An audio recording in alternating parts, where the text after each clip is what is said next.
facing our fears, laughing through the chaos and drinking some beers. So here's to the laughs, the groans and the cheers, all the awkward moments, and we're still here. Cause in the end we're just doing our thing. It's our crazy life, oh, one more thing.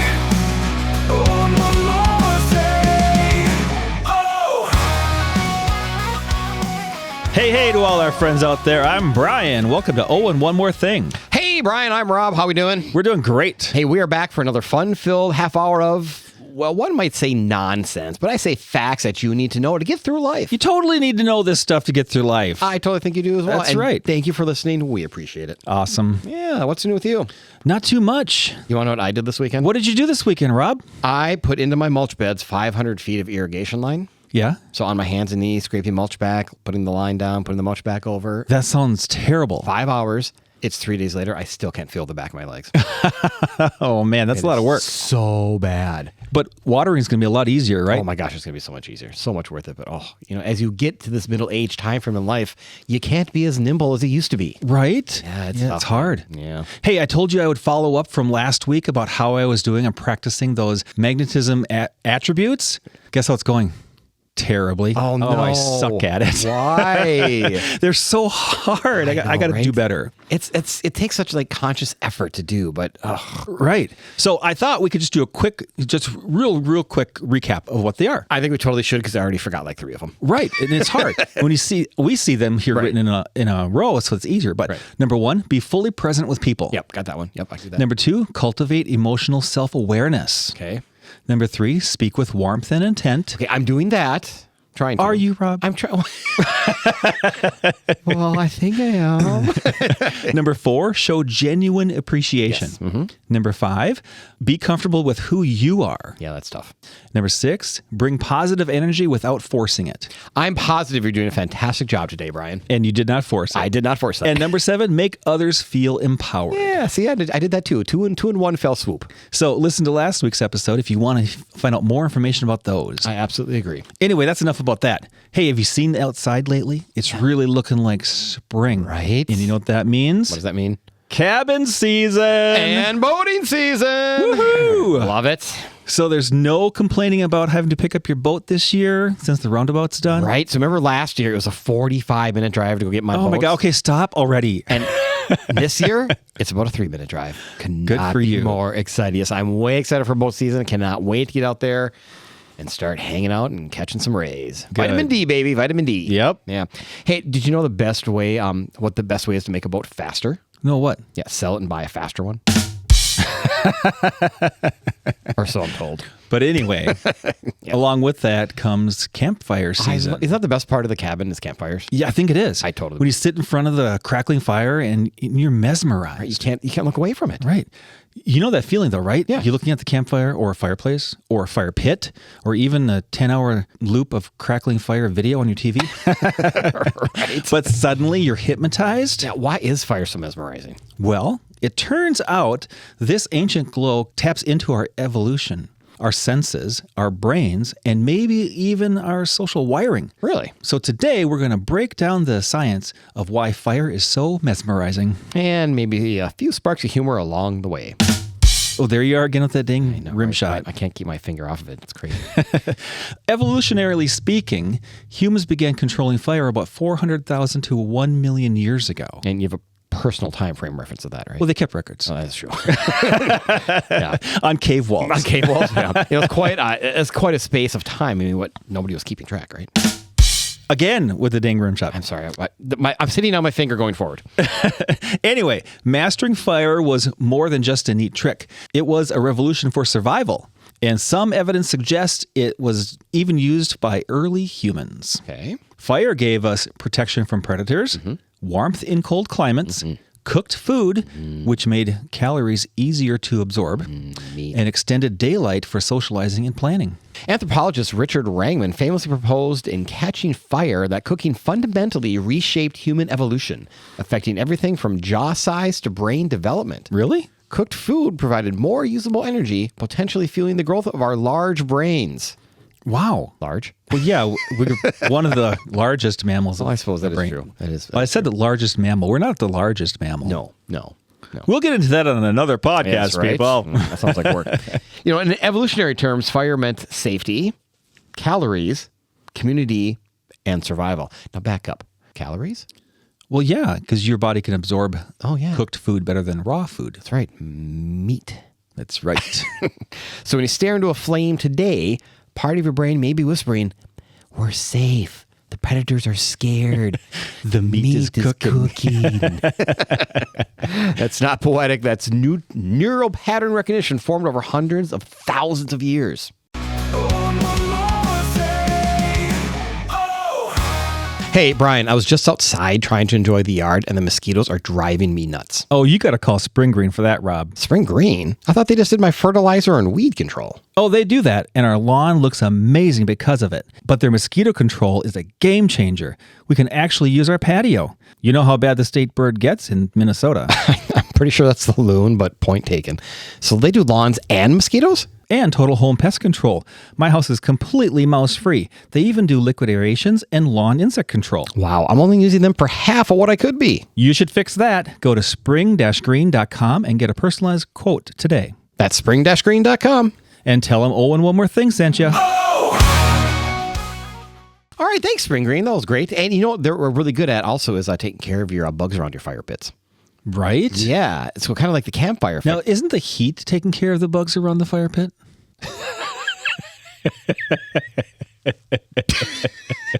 Well, I mean, the smoke is a little bit, yes. It depends which way the wind is blowing. And it'll push me away from the fire if the smoke's blowing in my face. You know what?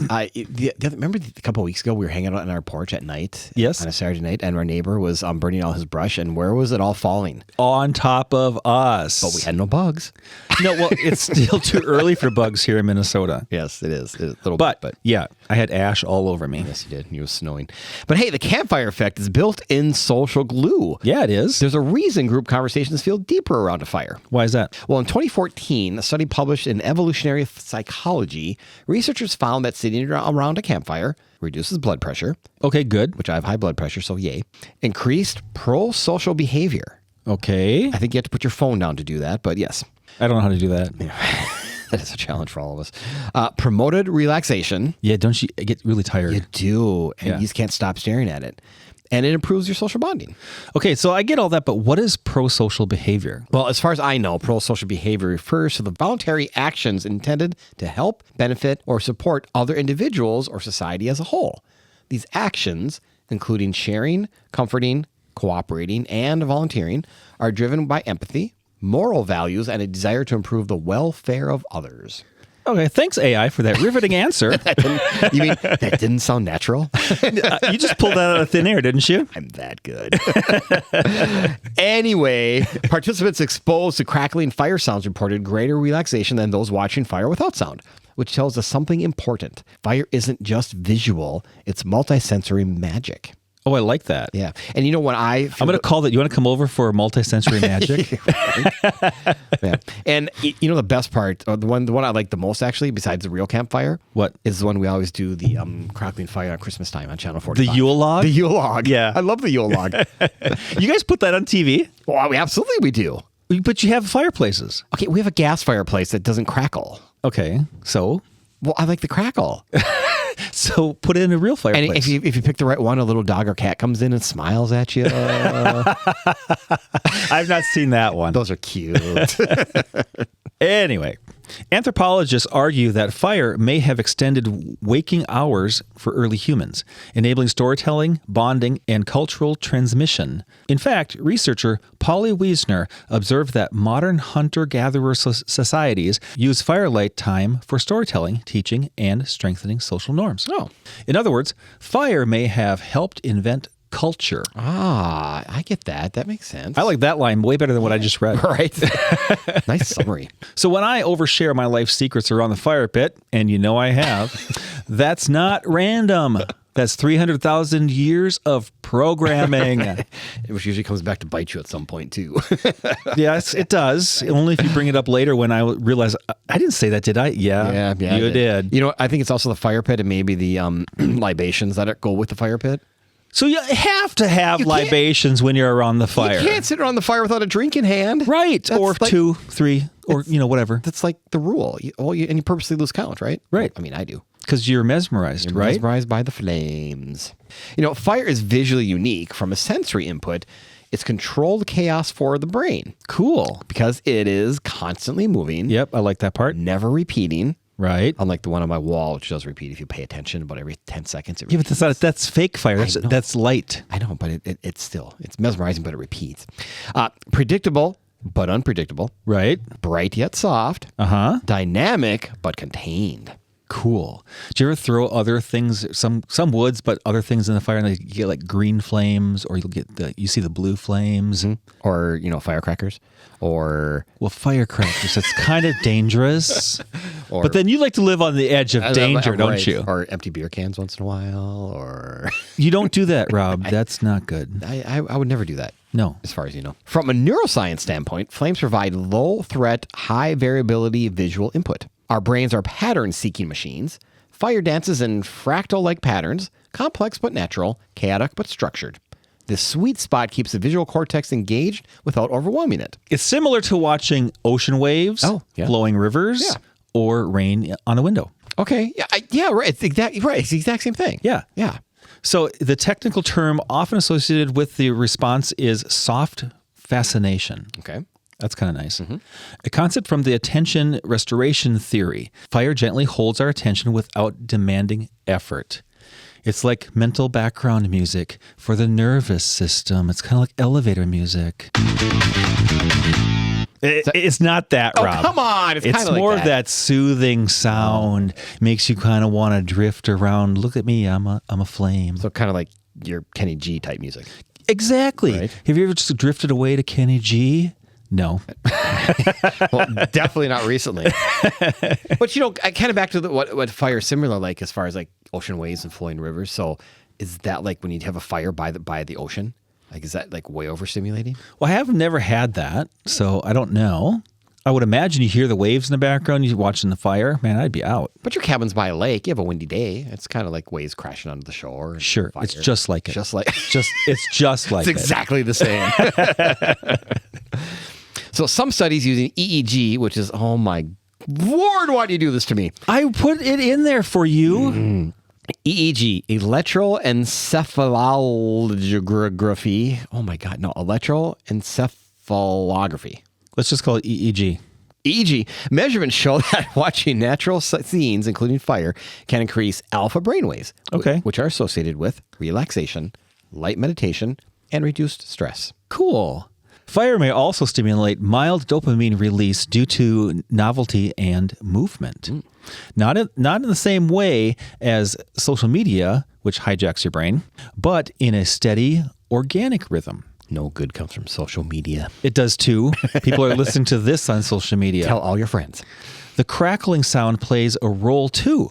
Repetitive, irregular sounds like fire popping resemble white noise, which can lower stress, improve sleep on onset. Improve sleep onset. Stop popping. I'm fire popping. And reduce mental chatter. I'm having mental chatter right now. He's sitting across the table from me. Fire is like a neurological lullaby with better lighting. Right? We'll go with that. I still like the fire popping though. Okay. Okay, so here's something interesting. Safety plus danger equals the perfect psychological cocktail. What? That's awesome. Right? Fire is dangerous though, but when controlled in a fireplace, fire pit, or candle, it becomes a safe danger. Right. A safe danger? Yeah, it's safe. It's contained. Oh, I suppose. Sure. From early on, humans are wired to pay attention to potential threats. That alert system evolved to keep us alive. Fire activates that ancient vigilance, but without real risk when contained. This creates a powerful mix: mild arousal, attention engaged, perceived safety, so there's no real threat, and sensory rhythm, soothing movement and sound. So kind of the same reason people would enjoy something like a roller coaster or horror movie, or how about thunderstorms from inside? Okay, no. What do you mean no? I don't think you're getting that same soothing, feeling on a roller coaster. That's more like, ah! There is that.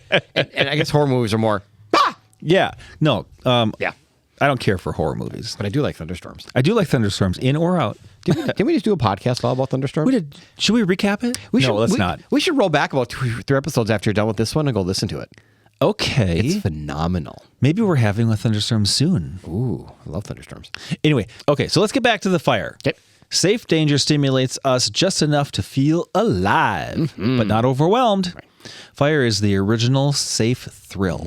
I'll go with that. So why do flames feel timeless? Have you ever noticed from time distortion around a fire? Yeah. That minutes blur, conversations deepen, people get quiet. Sometimes you fall asleep. Sometimes you fall asleep. Fire's slow, continuous motion reduces rapid sensory switching. Compare that to screens, which are rapid scene cuts, Sure. bright artificial colors, notification pings, algorithmic dopamine spikes. Wow, that's a big one. Yeah, so fire is the opposite of modern overstimulation. In today's world of infinite scroll and push notifications, fire offers no agenda, no ads, no urgency, no productivity pressure. It just exists. In 2026, that might be the rarest luxury of all. Yeah, you're right. I.e., put your phone down. So we were at the cabin. This was a couple of years ago, and my sister-in-law had fallen asleep. And there's a lot of people around the fire. Yeah. And she fell asleep, and of course, we're all looking at each other. What can we do to her? And at the time, As you should. we were eating popcorn and different things. We had all these little plastic bowls. Well, I'm sorry, but I started stacking them on her head. And we got like 8 of them high before she woke up and knocked them over. Oh, that's funny.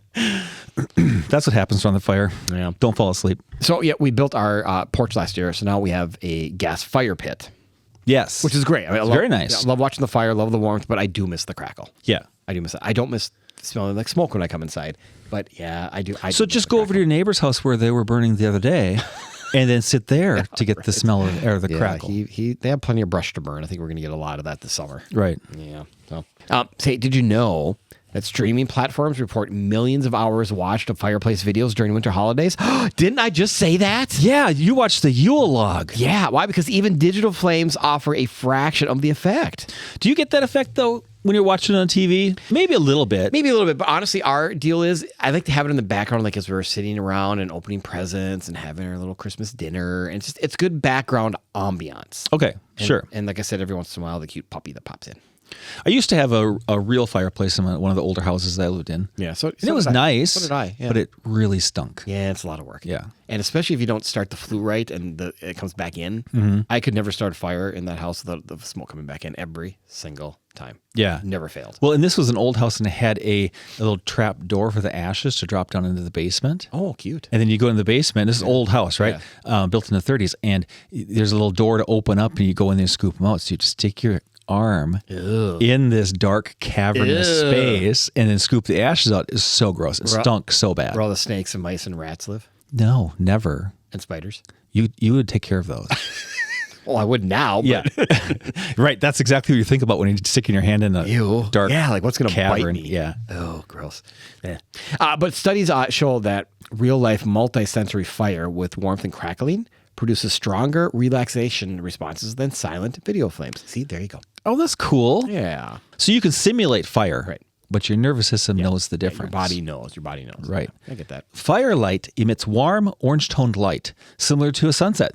The wavelengths are lower in the blue light, which means it's less likely to suppress melatonin. Oh, see, now that makes sense because lately, my last couple of phone updates, they've really pushed the at night will dim your phone and take away the blue light. Yeah. Because it's hard on your eyes and hard on everything. And That's in the update? Yeah, it's in the phone itself. Okay, so I don't like that. So I have the option to turn on the yellow light after 10 or whatever it is later in the day. Yeah. And I don't care for it.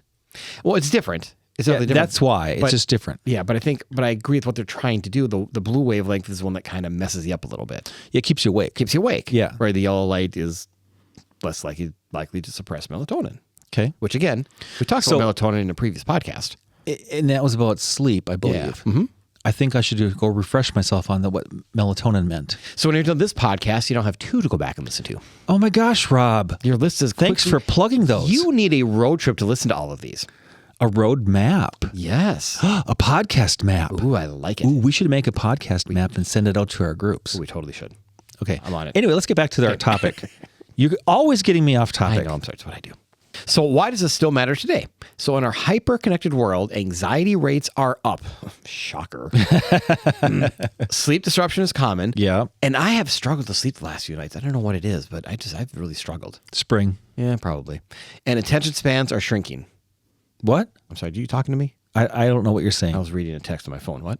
No, you weren't. I know, If but- you were, I'd reach across this table and smack you. But funny how this one goes back to our last episode about magnetism and paying attention to people.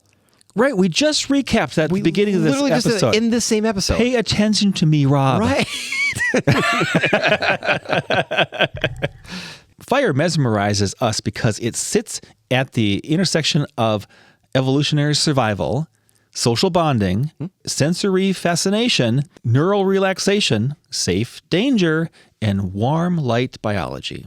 Fire still captivates us because it connects us to our natural relaxation responses. It helps shape our species and culture, cooking our food and gathering our ancestors together. So, when you find yourself staring into a flame, you're not being unproductive. You're engaging in a 400,000-year-old human tradition. Oh, I'm going to be productive as hell this summer. Think about that, right? Right. You're reaching back to your ancestors. Now, here's what we need to do if we're creative people, which we are. Okay, well, you are.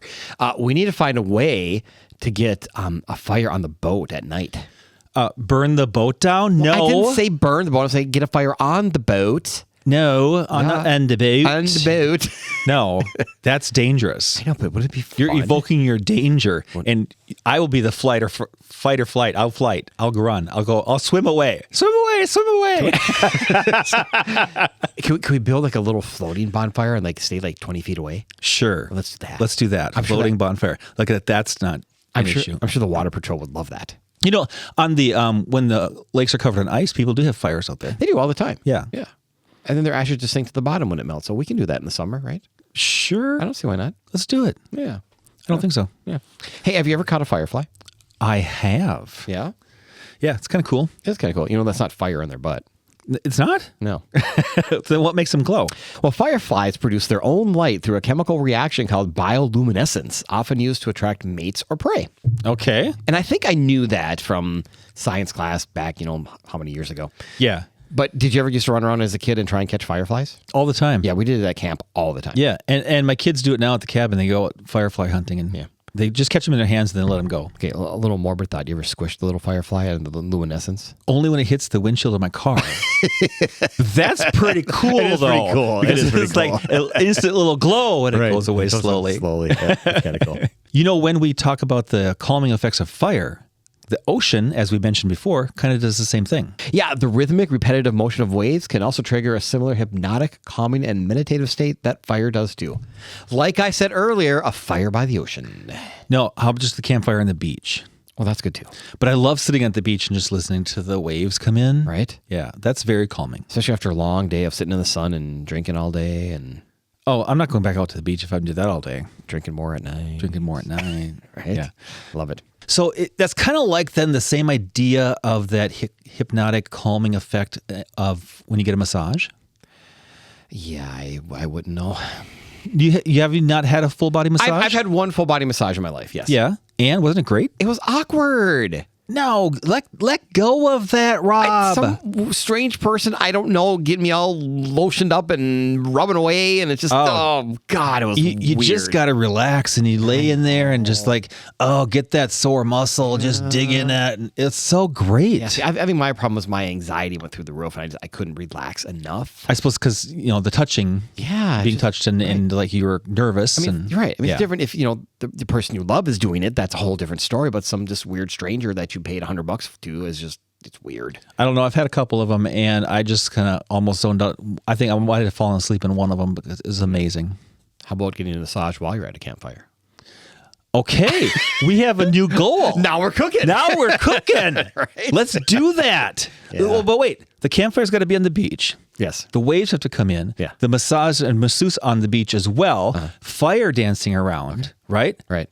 This is going to be amazing. Where can we go to do this? I think I have our next Mexico vacation planned. I think you do. I think that sounds awesome. Yeah. Let's do it. Cool. Let's do it. All right. Hey, everyone, as always, please follow us on the socials at and One More Thing Pod on Facebook and Instagram for highlights and news of our upcoming shows. And if you have any show ideas for us or just want to give us some great feedback, send us an email at onemothingpod@gmail.com. We would love to hear from you. Yes, our email has been slightly empty the last couple of weeks, so we need some info, people. Talk to us. Send it in. We love you. Plus, as long as you're emailing us, we have some merchandise we can sell you. T-shirts, caps. Let us know. They're really cheap. They're awesome. Oh, and one more thing. In our modern, fast-paced world, we face rising anxiety, disrupted sleep, and dwindling attention spans. Fire provides a unique neurological contrast. It offers slow, rhythmic, and non-demanding sensory engagement. This ancient technology remains effective today, calming our nervous system, fostering connection, and grounding us in our evolutionary history. And honestly, that's pretty lit. Lit. You're so 90s. Thanks, man. All right. Bye, everyone. Bye. Hey, you get the fire going. I'll bring the beer. Can I bring donuts? Oh, hell yeah.